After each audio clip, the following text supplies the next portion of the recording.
Hello and welcome to episode 17 of Surviving the Week with me, Cecilia, and Kim. We're having a pyjama party. Pyjama party. Makes a nice change compared to our normal nights out. Yeah.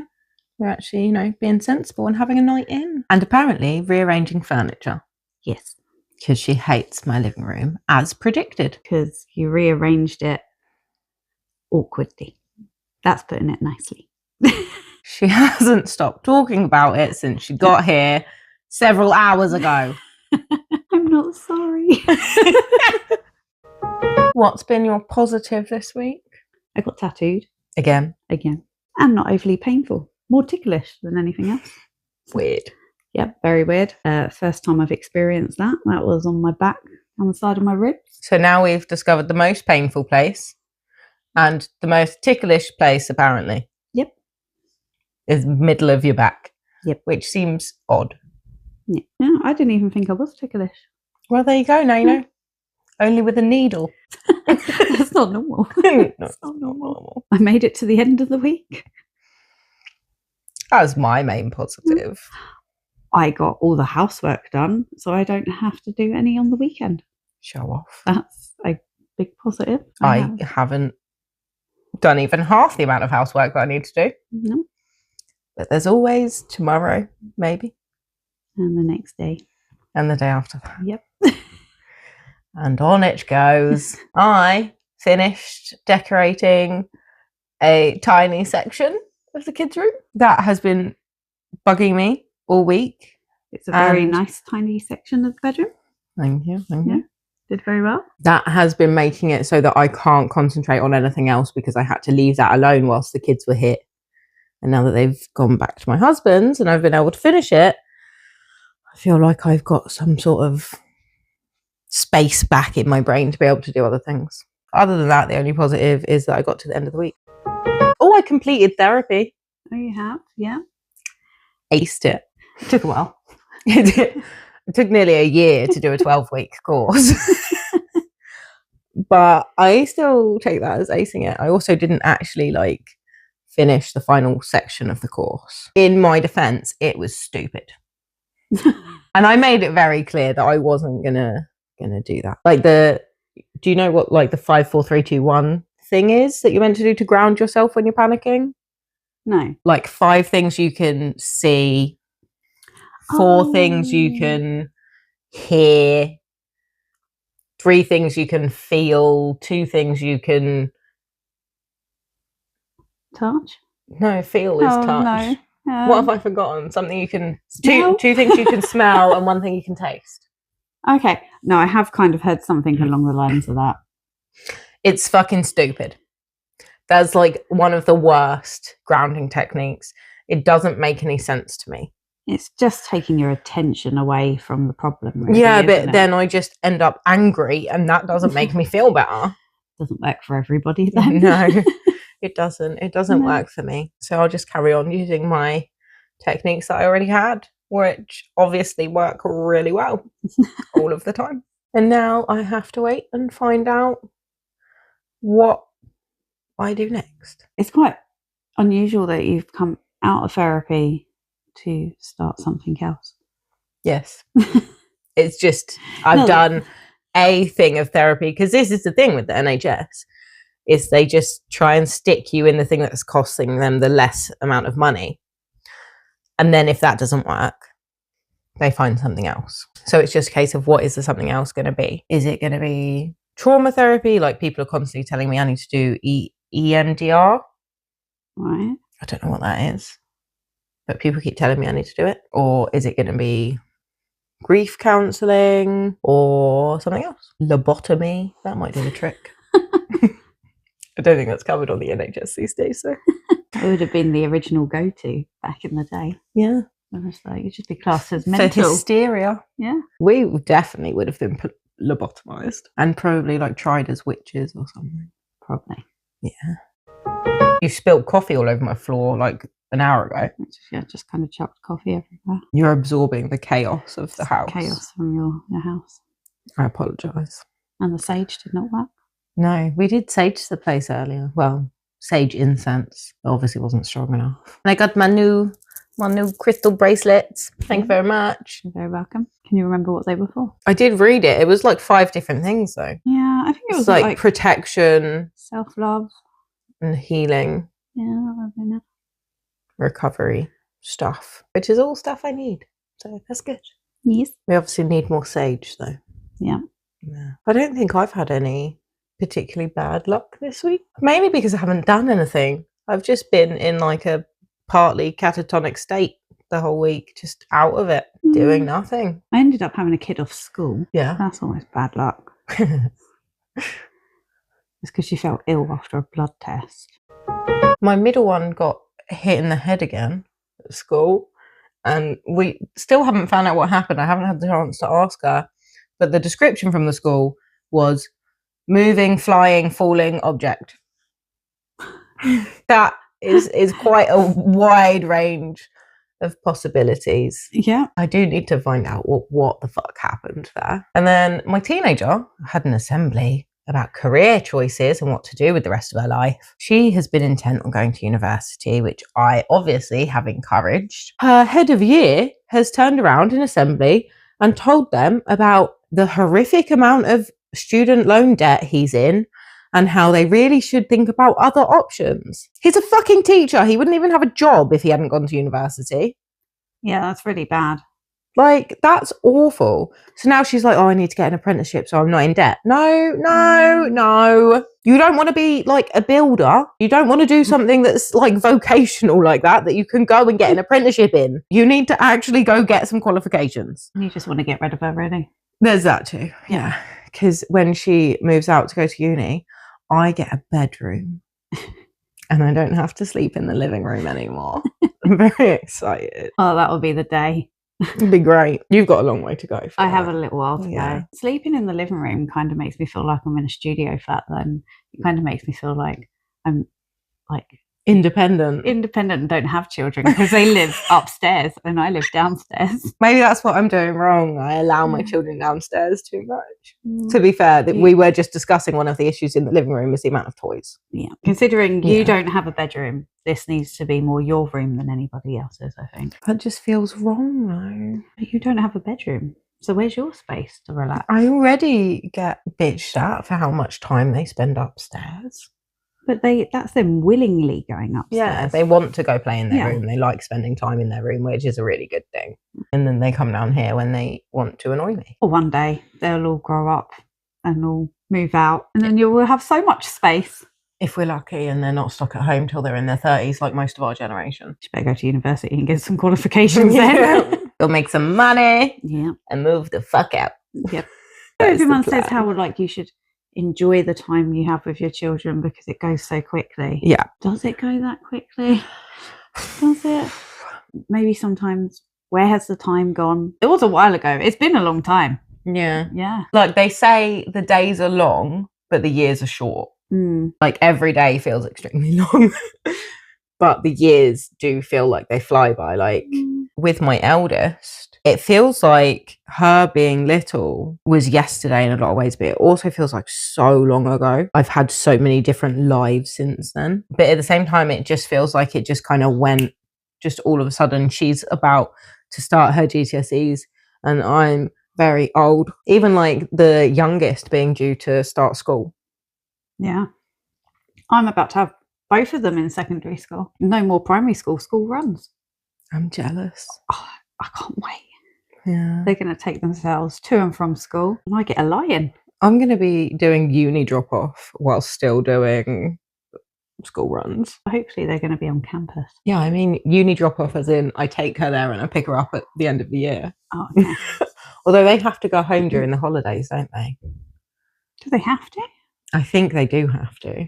That's a shame. I know. Maybe you should encourage her to get a part-time job as well so she can go on holiday and travel the world. A lot of mums say they miss their kids being young and they wish that they could be young again. Yeah, I mean... Do you feel that? Yeah. Okay, well, I feel like I've done my time. I've been through that. I don't want to do it again. I think, like, where I've got such big age gaps, I've been a very different parent with each child. Also, because of the varying degrees of trauma at each stage. I feel like I wish I could go back. Fuck's sake, I'm gonna cry. Don't cry. I can't even get my words out. Oh, how embarrassing.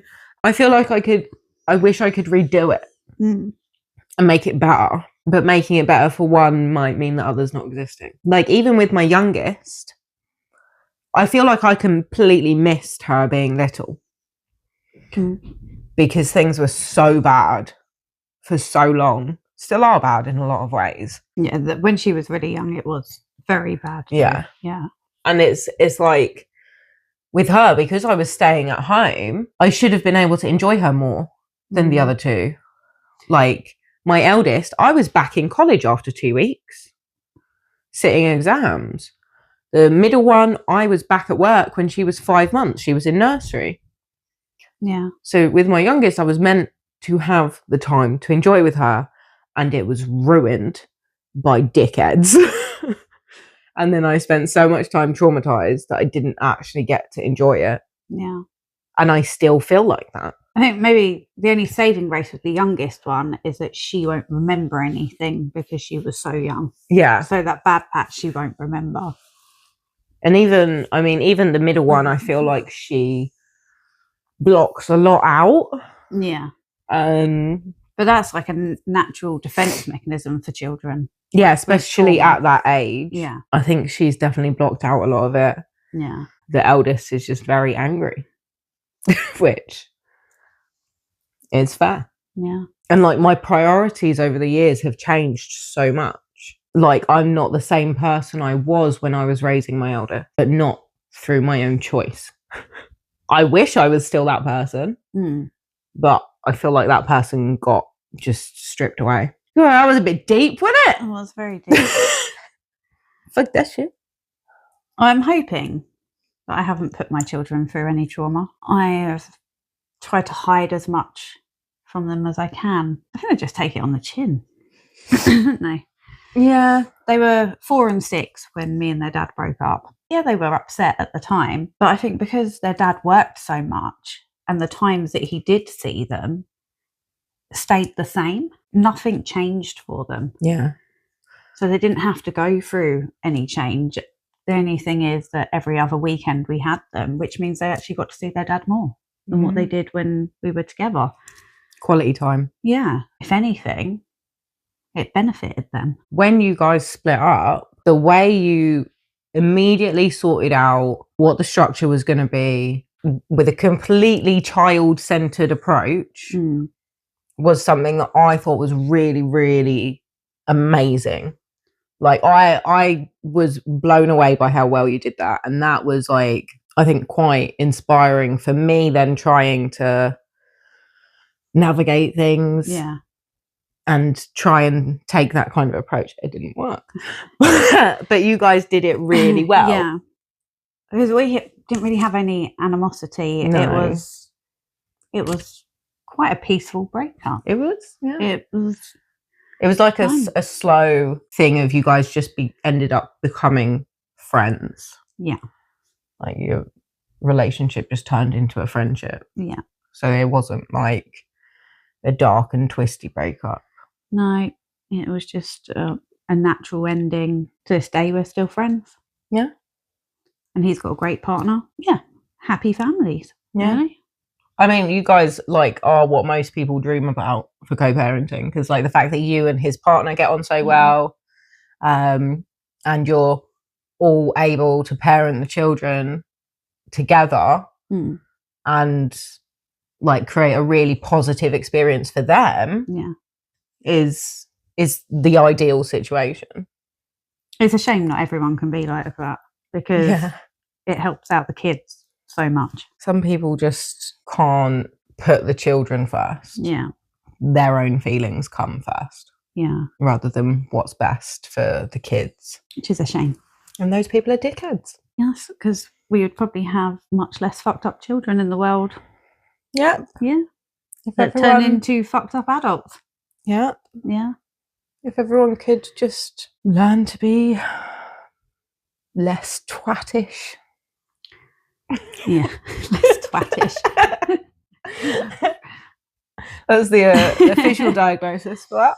But then again, that side I may have traumatized them. No. Is that the right way of saying it? Yeah. My OCD and eating disorder is a different story. Yeah. Yeah. But I do my best to try and hide it from them as much as possible and try to give them a normal life. You also are very good at rationalizing it with them. So, like, maybe in the moment when you're freaking out, it's not so rational. But when you talk to them about it, you are very clear about the fact that, you know, this isn't normal. This isn't how you should be, but this is how I am because of these things, these issues. Yeah.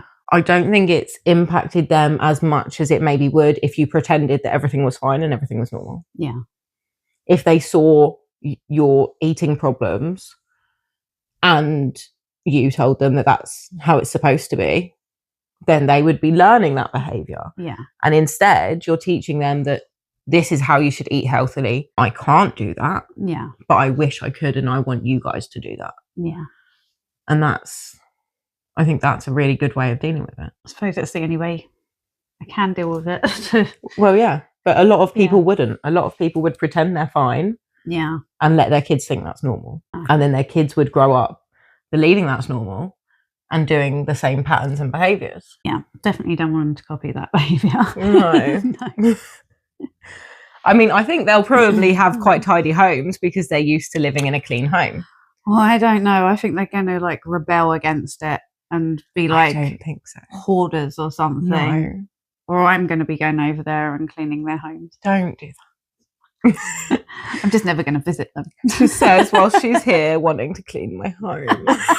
I think they're both pretty well-rounded people so far. So far. There's still time. Considering they came from me, they're actually quite normal. Yeah. They're quite funny little characters. Yeah. They amuse me. Mine just make me tired. Especially now they're getting older and you can have a bit more of adult conversations and adult like banter. Intellectual. Yeah. They're like developing their own. Yeah, their own personhood. Yes, that's the one. And I learned stuff from them as well. I'm like, some of the stuff they tell me, I'm like, I did not know that. I don't think I learned from my kids. I also don't think they're very intelligent, though. Is that mean? That's mean, isn't it? No. They have a certain level, like, they have reasonable intelligence, but I also feel like it's maybe my fault because I didn't encourage intellectual behaviour. That wouldn't be your fault. That's the school's fault. Yeah, we just blame the school. Yeah. It's the standard of teachers we have nowadays. To be fair, I think your youngest is really clever. Yeah, she seems to be doing quite well. But the other two seemed pretty clever at this age, and then they outgrew it. Outgrew cleverness. No, I think their interests went off in different directions. Like my eldest is very into performing art. My middle one has a really good imagination. She also has suspected ADHD and finds it very hard to sit still and focus. But she's really into like fact books at the moment. Oh, that's good. That's something she's very interested in. And then the little one seems to she really needs to get into education. Because I feel like being at home is just sort of wasteful. I mean, she does learn stuff, but I feel like she needs structure. Yeah. I need structure. I need to feel like a human that talks to other adult humans. Other than through a phone. As I say, you talk to me all the time. That's true, yeah. But it occasionally in person. Occasionally. Trump still seems to be in power. I don't know how the fuck that's happening. Like, he literally is falling asleep in the Oval Office in press conferences. I wonder in like 50 years' time when they're learning history at school, how is he going to be remembered? As a fucking dictator who somehow managed to hold on to power because he created a cult. And it will be studied how a cult managed to take over the White House. Yeah. That's what's going to happen. The fact that he's been allowed to start a war and he's been kept, supposedly, kept out of the war room multiple times because he's too unpredictable, and apparently tried to launch nukes, which is crazy. So in 50 years' time, when they're learning history, we might not have a 50 years' time. There is that. Whatever is left of humanity by that point. To be fair, we're not doing too well in this country at the moment either. No, we're not. No. Keir Starmer should have resigned a while ago when everything came out about Prince Andrew and Peter Mandelson, because he hired Peter Mandelson knowing about his ties to Epstein. That's been proven. And then this week, an MP called Zara Sultana called him a liar in the House of Commons, which is just factually correct. And then the Speaker of the House threw a tantrum and suspended her from Parliament. Like, the video of his reaction is insane. He's literally having a tantrum like a toddler because she used the word liar. What happened to freedom of speech? Well, I don't think there's a whole lot of that left anymore. People not allowed opinions? They should be. That is one of the problems right now. I don't know how he's managing to cling on to power. I don't understand how the Labour Party isn't doing anything. A scandal like the Epstein files, how are there not dozens and dozens of people losing their jobs, losing their freedom? I feel like at some point, something's got to give. The files need to be released properly. And that might be in 50 years. It might not happen for a very, very long time.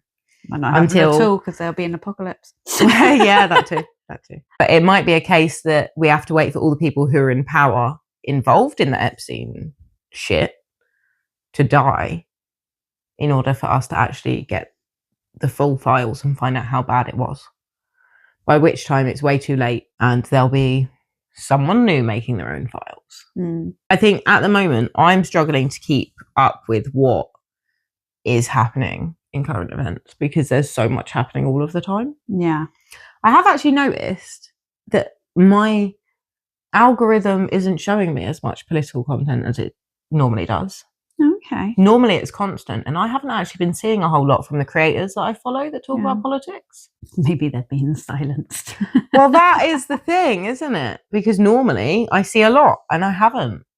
So maybe they are being silenced. Maybe social media is trying to hide that kind of content at the moment. Another thing that I'm still ticked off about, the last time I was on Surviving the Week with you, I spoke about the petrol prices, and there were signs of hope. They went down and then it went back to up exactly where it was again. What the fuck?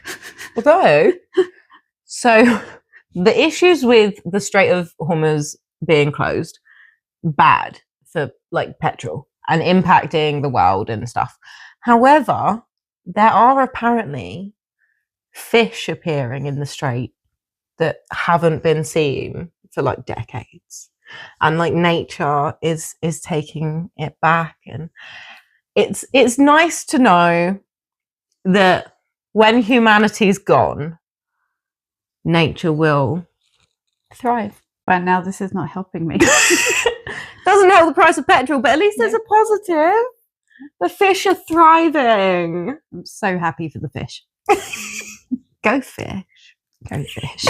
Go fish. Literally. Russell Brand has come out saying that when he was 30, he slept with a 16-year-old. Dirty bastard.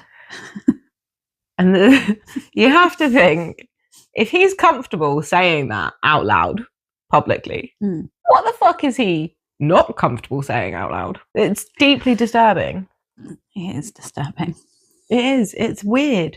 And although 16 is legal in the UK, it's immoral. It's still wrong. It's still fucking wrong. That's still a child mentally with an adult. It's a lot of people have been saying the fact that at 30 he would go for someone 16 suggests that if the legal age was lower, he would go lower. Because why are you going for someone that age? It's not like if they were at least old enough to be drinking in a pub where you meet them and you don't necessarily know their age at first. That's a completely different situation. Where on earth did he meet a 16-year-old to sleep with them? At 30. That's the key, is that suggests intent. And potentially like grooming and stuff. It does make me think that maybe him and Katy Perry were a perfect couple back in the day when they were together, because she is being investigated for sexual assault against Ruby Rose. And a lot of people have come out saying that they have also felt sexually harassed by her. Many recorded incidents of her being inappropriate with young fans. So maybe those two were made for each other. Perfect little pervert pair. Yeah. Yeah. Gross. Yeah. I must have told you about the Summer House scandal. Okay, let me give you a quick refresh. So basically, Summer House is a TV show where every summer a bunch of friends rent a house in the Hamptons for the summer. And every weekend they travel down from the city to go to the Hamptons, party for the weekend, and then they go back to work. Mm-hmm. Okay. This show has been on for quite a long time. In it, there's a married couple, Amanda and Kyle. They've been married for a few years, together for like 10. Amanda's best friend is called Sierra. Mm-hmm. And then there's a guy called West who used to date Sierra and is good friends with everybody other than Sierra, because he treated her like shit. So Amanda and West are now together. Amanda and Kyle had already broken up, but we think that Amanda and West actually were having an affair for quite a long time. Okay. Including he was recently hooking up with Sierra again because she finally forgave him and he was doing like a redemption thing, and now he's turned out to just be the piece of shit we all thought he was originally. This week, they filmed the reunion for Summer House. Mm-hmm. Someone has recorded audio, so someone on the set, whether it's the crew, the cast, somebody has recorded audio and leaked it. Whoever did that is going to get super fired. The audio basically just proves that West and Amanda are not sorry at all about their affair. They don't care that they've hurt anybody, are just making out like everyone else is completely unreasonable for thinking that they're dickheads. Apart from hooking up with your husband's friend, there's also hooking up with your best friend's ex that hurt her really, really badly, all in one, and then taking no responsibility or accountability for it, and lying to everyone in the friend group about it. Pretty bad. It is pretty bad. But the leaked audio is a pretty huge deal that came out today. I'm really excited for the reunion. I don't really do reality TV. No, I know. Apparently watching reality TV is a sign of intelligence. Or that's just something people say on social media to make us feel better. I will occasionally do it. I'm not going to admit what ones I occasionally do. So is it bad? Slightly embarrassed. Well, now you have to tell me. I'll cut it out. I don't believe you. If I Pinky promised to cut it out. You're going to do that and then just cut out what I'm saying. Oh, what? That doesn't count. That's not bad. I don't watch it anymore. Not people like me. I don't think that's true. I bet they do. To be fair. You think it wouldn't be accepted in the like alternative community? Absolutely not. They should make an alternative one. Yeah, it's like one of my guilty pleasures. But it's only if the first episode can get me hooked. Right. If it's full of, well, it usually is full of not my type of people. Chavs. No, I was thinking more like dickheads, twats. Just that too. Really unintelligent people. No offense. If they amuse me with their stupidity, I'll carry on watching it. Like Big Brother. Yeah. I used to watch Big Brother religiously. I only ever watched one Big Brother years ago. It took a lot of energy and time to watch it. Well, it did back then because we had to watch it at the exact time it was on TV. Yeah, I never watched it again after that. It's like I feel like I did my bit. And then that was in like 2002. That was a long time ago. It's a very long time ago. I was at school. I was at primary school. Oh no, I was in secondary school.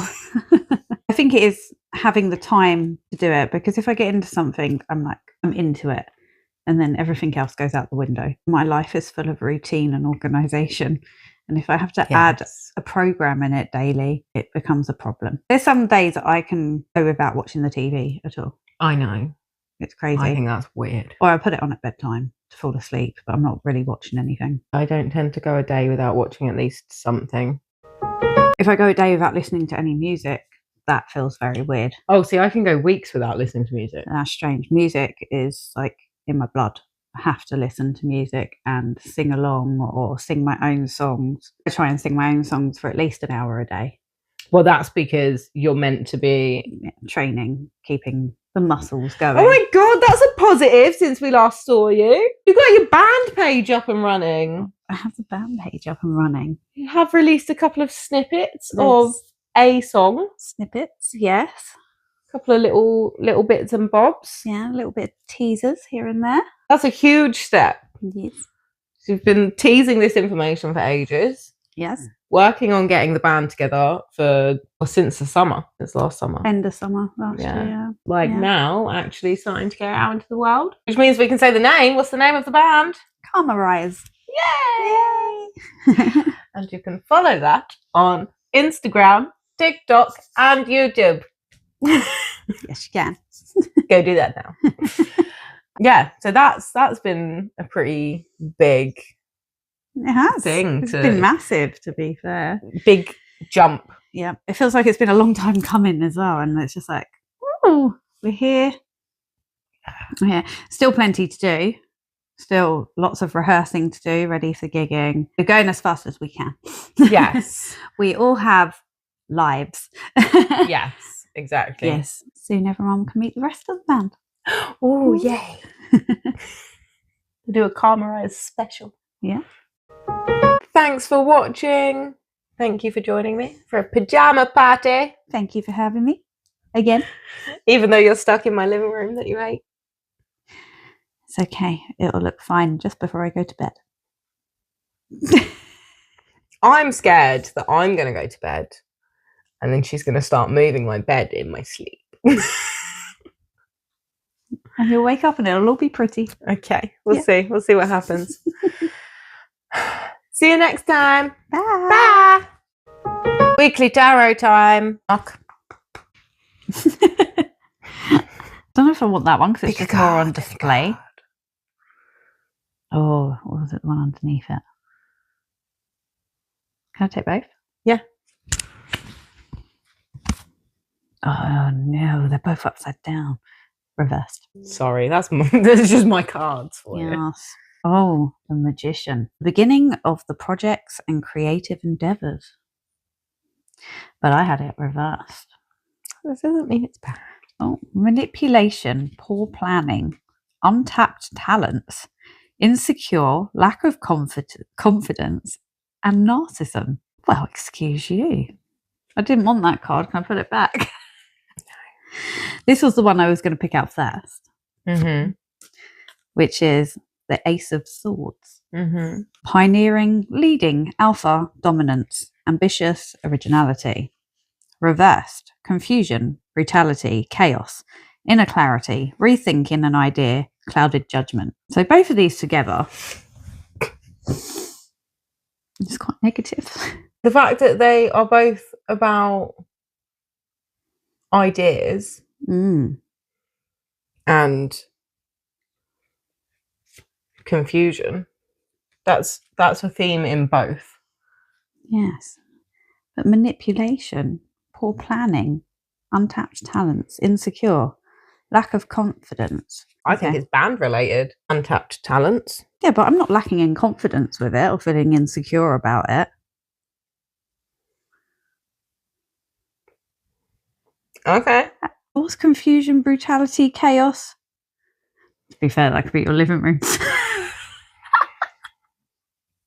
That's the impact my house is having on you. Inner clarity, rethinking an idea, clouded judgment. This card's your living room. Yeah. This has been the whole evening. Yeah. Sorry about that. Yeah. Do you want these back? Oh, yeah, I probably should. Well, now I have to reshuffle. Well, those ones don't want to go in. It's falling out. But I think that's one of your cards. There's 3 there. 4. I think this one is the one that's like wiggling its way out. And that one. There you go. I think it's this one as well. I think it's those 3. Not the other one, because I saw what the other one was and I don't want it. Oh, look at them all being reversed. Did you see how many times I flipped the sections of the deck as well? Yeah. And I still end up with 3 reversed cards. The 4 of Swords. Form, completeness, foundations, progress, power, stability. Reversed, exhaustion, burnout, deep contemplation, stagnation, restlessness, stress. That's your life. Exactly. The 10 of Swords, which is ultimate completion, final manifestation, result of true will, recognition, continuation, realization, endings. Reversed. Can't get worse, only upwards. Recovery, regeneration, resisting an inevitable end. Oh. Wow, the beginning of that bit sounded positive. Can't get worse. Yeah. So that's what we like to hear. 7 of Pentacles. Regaining or losing control, mastery, choices, responsibility, myths, secrets. Reversed. Lack of long-term vision, limited success or reward, work without results, and distractions. Can't get worse though. Can't get worse. How bad is it now then? What if it is worse now than I realise it is? I think it's been worse. It's been worse and slowly getting better. But it's not going to go back to where it was. It can't get worse than that really low point, I hope. I hope so too, because I don't think I can take anymore. Need that lobotomy. Exhaustion and burnout. That is just my life. Yeah. And then lack of long-term vision, limited success of reward, work without results. That's this.